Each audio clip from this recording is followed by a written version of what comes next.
Since the last video where we were putting the trusses on and stuff, we've made a lot of progress inside the house as well as outside.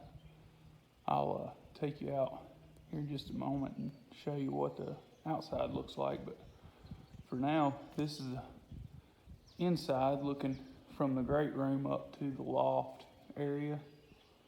We've got all those dormers framed in and all that done, and then that little bonus room there, originally on the original plan, that was all going to be closed off and be just a bonus room, but we kind of called an audible on it and decided to make that part of the loft.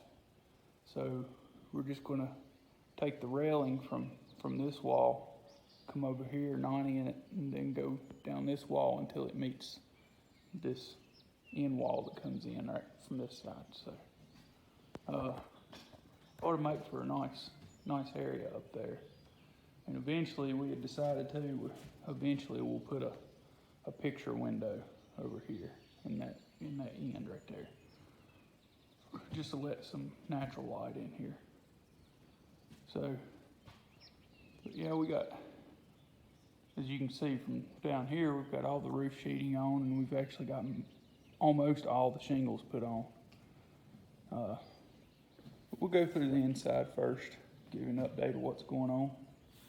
I've been doing a lot of my rough plumbing. Started over here in this little half bathroom right here.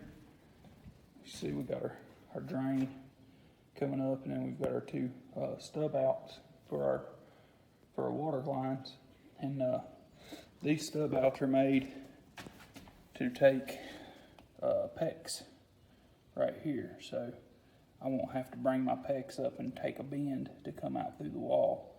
Instead, I just come straight up from the bottom plate, straight up into it. And this is not sure how familiar everyone is with the different types of PEX, but this is an expansion style PEX. It's not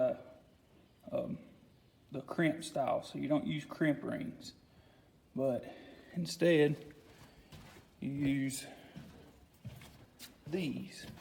These are PEX rings, and they slide on the end of the pipe, and they have a little stop where you can't slide them all the way up on there. But they slide up on the end of the pipe, and then you have an expander tool that goes up inside the pipe, and then expands that PEX ring and the PEX pipe out. Because these fittings, see here it's labeled PEX A. These fittings, the fitting itself outside diameter is bigger than the inside diameter of the PEX pipe. So you have to expand it, and then the PEX will actually shrink back down to the fitting, because PEX wants to always go back to its manufactured state whenever it was made. So in my opinion, I think it's better, because you know that those forces are always trying to tighten the fitting up. So you've got the PEX force always wanting to go back to its manufactured state, so it's squeezing tighter all the time on the fitting to keep you a good seal. I've plumbed a couple houses with it, and I haven't had one leak yet. Not at the PEX fittings anyway. I've had some threaded connections and stuff like that that's had a few little drips I had to go back and fix. But as far as the PEX fittings themselves, I haven't had a leak yet. And the difference, without looking on the package or anything that you can see, this one has like a little angled catch right here.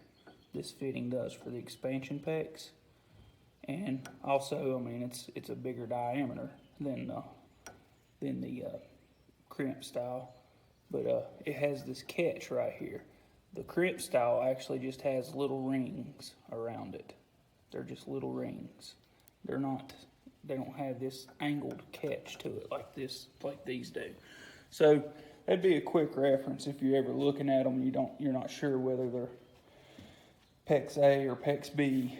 And then there's also a PEX C, which is usually used for radiant heat tubing and under like a garage slab or something, which I'll be using out here in the garage.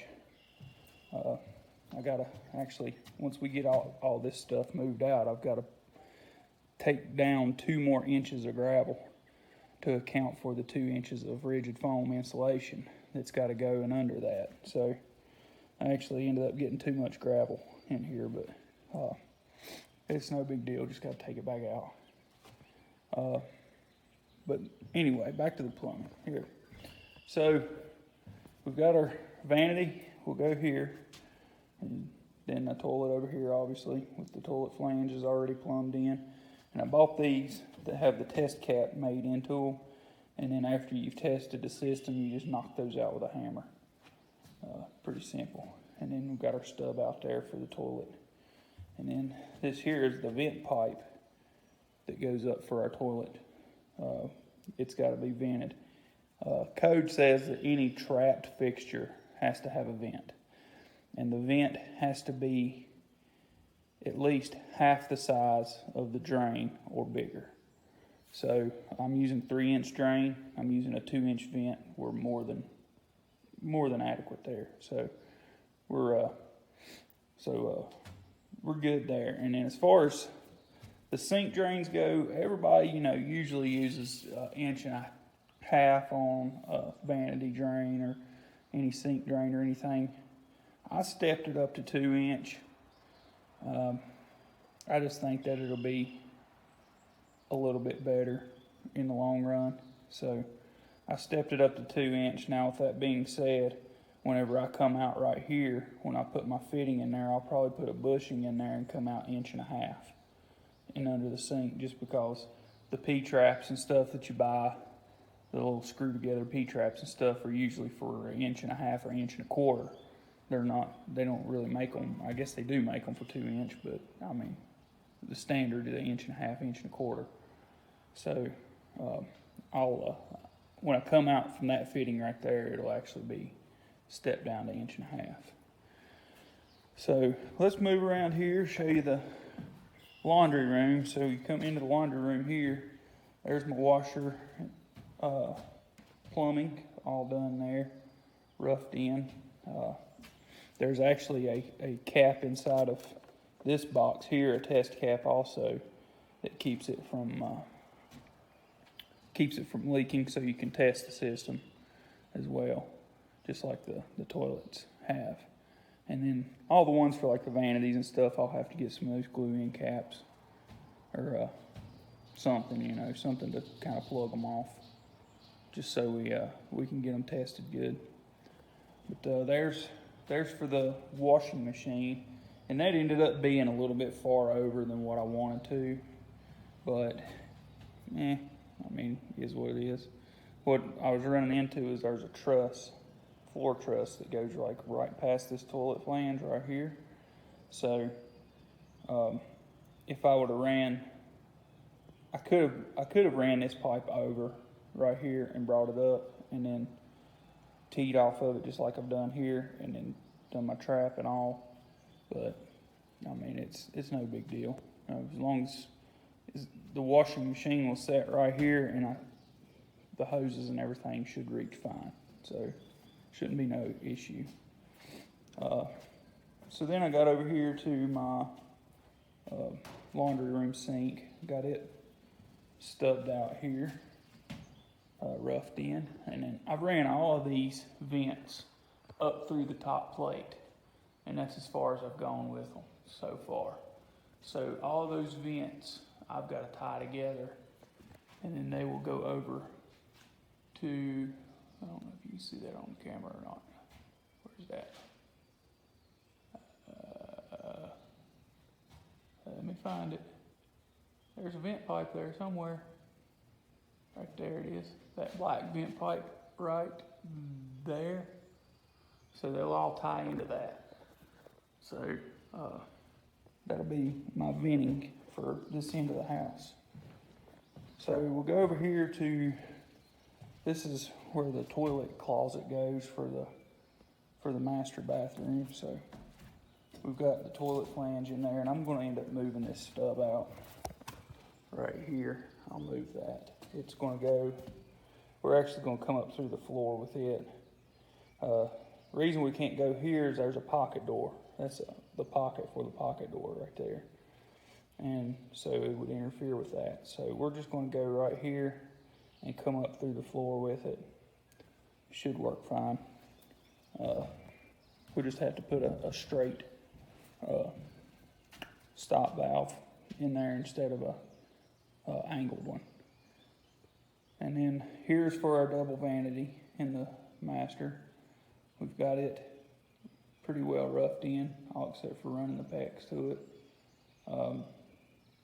Ended up just going with a hot and a cold on each side, on each sink for each bowl. It just, if we ever had to take one out of service for a bad faucet, that enables us to still have one working one while we get that one fixed. But originally I had it roughed in there for just one set of stub outs there. So you would have had a double connection valve there off of those stub outs, and that would have made it to where if one of the faucets or something ever had a problem, ever started leaking and you needed to turn it off, and then you're pretty much turning both faucets off. So you don't have a sink in your bathroom then. So that's how I done that. If I'm not mistaken, pretty sure that this is how it's supposed to be as far as code goes. You're supposed to Y and then 45 instead of doing like a double T right here, because of that angle is not as sharp, so it drains better. But with mine being 2 inch, I don't know that it would have been a big issue had I done it the other way. But got that roughed in. Here's where my shower drain goes. So I'm been scratching my head about this. We're wanting to put a zero curb shower in here, in this area. So essentially you walk straight off the floor into the shower floor, and then the shower floor tapers down to that drain. Well, in order to do that, we're going to have to build this floor up some more, at least probably an inch. Build it up, and then have our Curdy board, which is tapered from an inch to nothing towards the back of the shower, then have it right there and the subfloor butt right up against it, and then we run our tile right across. So I'm not sure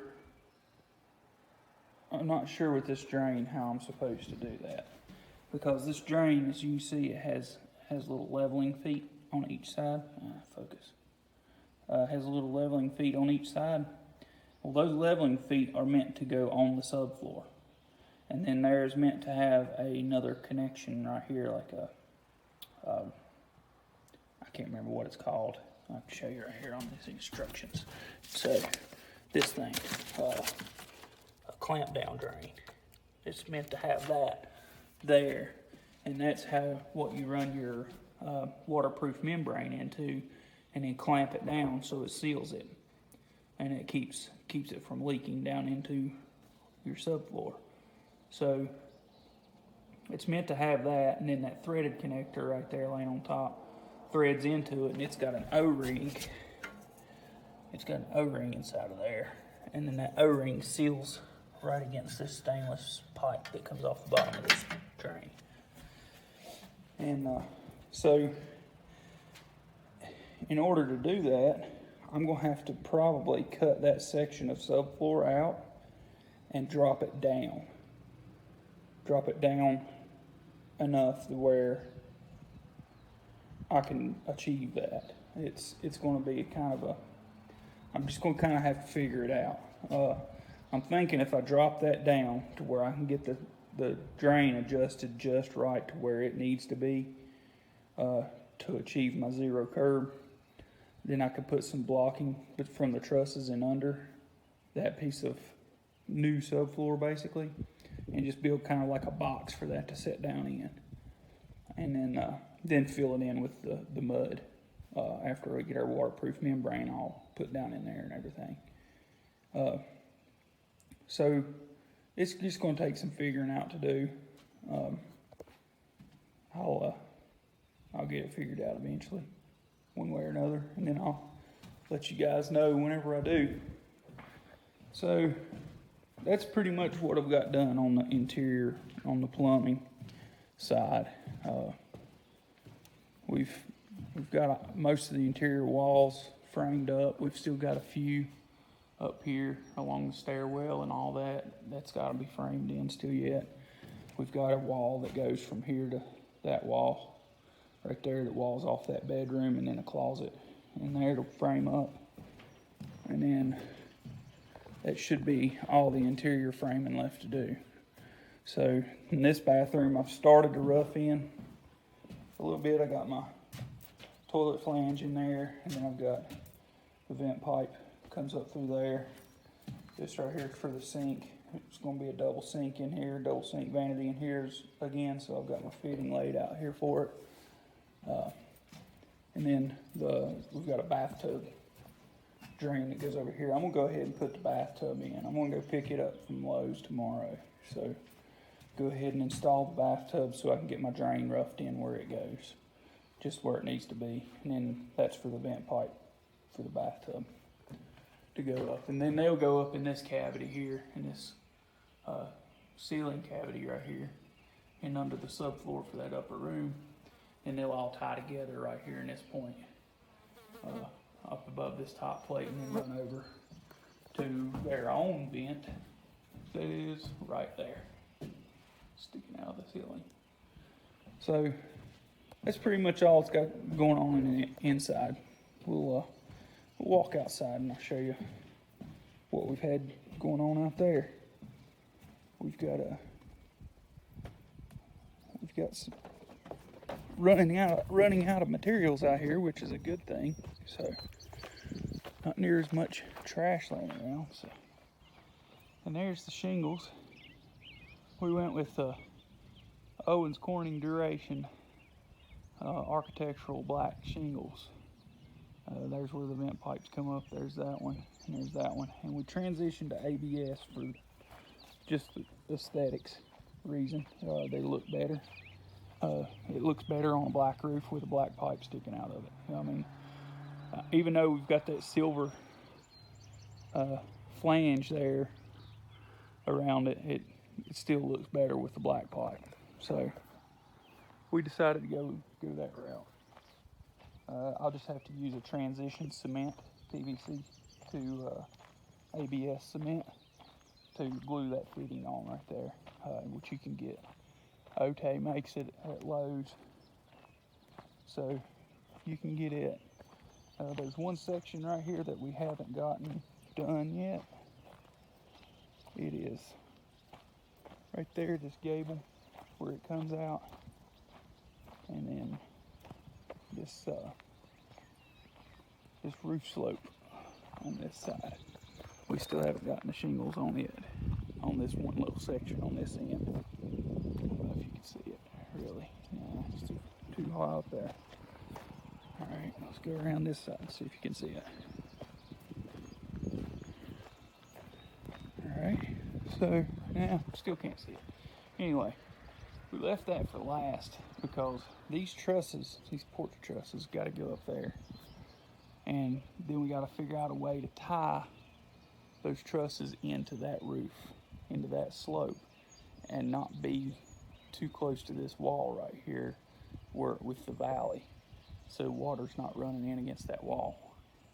So there's just gonna have to be some figuring done right there. So we left that section for last. They plan to try to get that done tomorrow. But there's the dormers. We've got them shingled.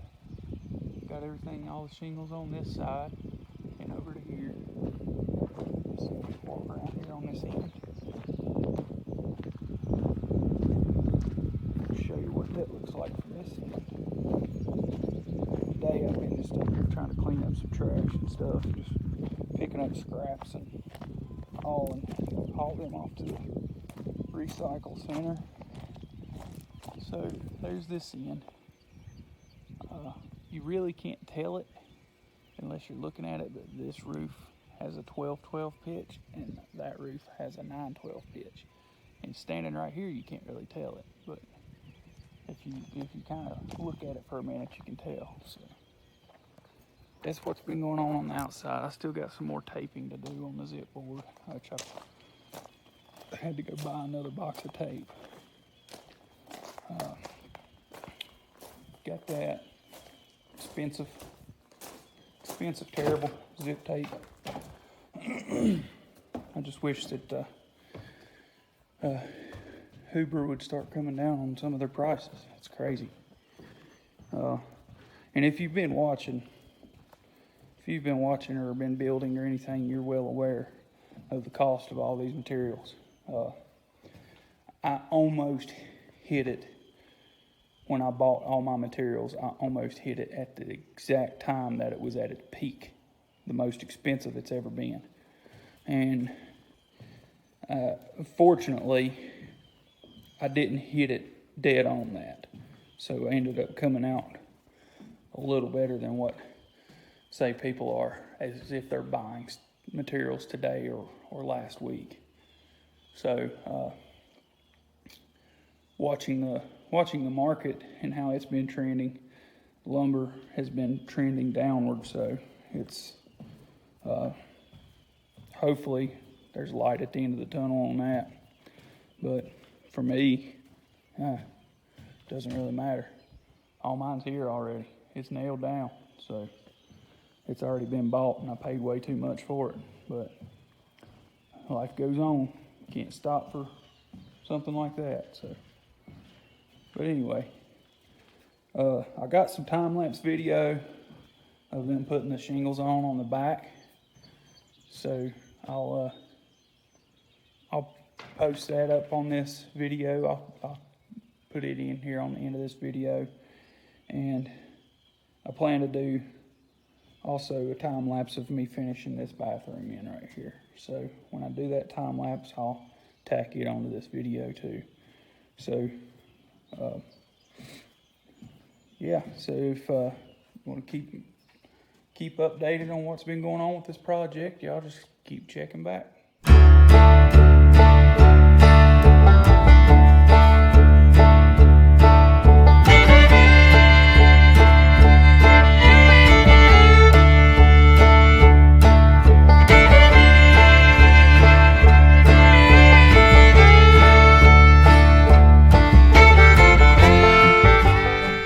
Okay, so there's kind of a high-speed way of getting everything put together there with the time lapse. But I wanted to share a little tip here. You seen which I don't know if you can see it real good on the time lapse, but this fitting right here, this T, you might have seen where I was really laying a lot of primer in these two connections here. Well, the reason for that is that this T I'd used elsewhere and had to cut it back out. So I had two pieces of pipe that were glued in here, sticking out about this far on each end.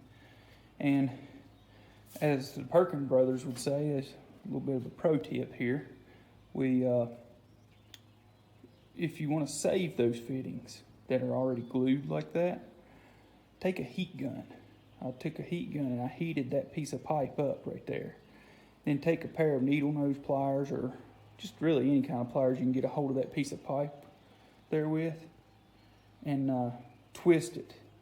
You twist that piece and the glue has softened up from the heat, so it will pull it back out.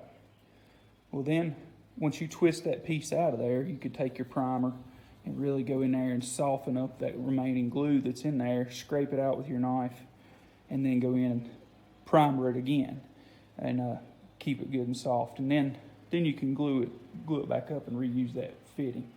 Which on these fittings here, these are kind of inexpensive fittings, a couple bucks, but you know, if you get into some big fittings or something where you get into like big 6-inch or something like that, big TY combo 6-inch fitting or something where that fitting's going to be $25. Well, it's well worth your time to try to save that fitting rather than just throwing it away because you had to cut it back out somewhere. So just a little bit of a pro tip there, just, you know, to use in the future if you ever run into that situation. But I'll pull this video back up. I'll pull back up and do some more time lapse of the rest of this. I'm not gonna have time today to finish this out. I was just kind of piddling today. We've got some other stuff I gotta go do. So check back on the next video and maybe we'll have all this all roughed in and maybe have another time lapse of putting the bathtub and stuff in. I plan to get the bathtub tomorrow, so I can do some filming of that, putting it in and roughing in the drain for it and all. So until then, I'll catch you guys on the next one.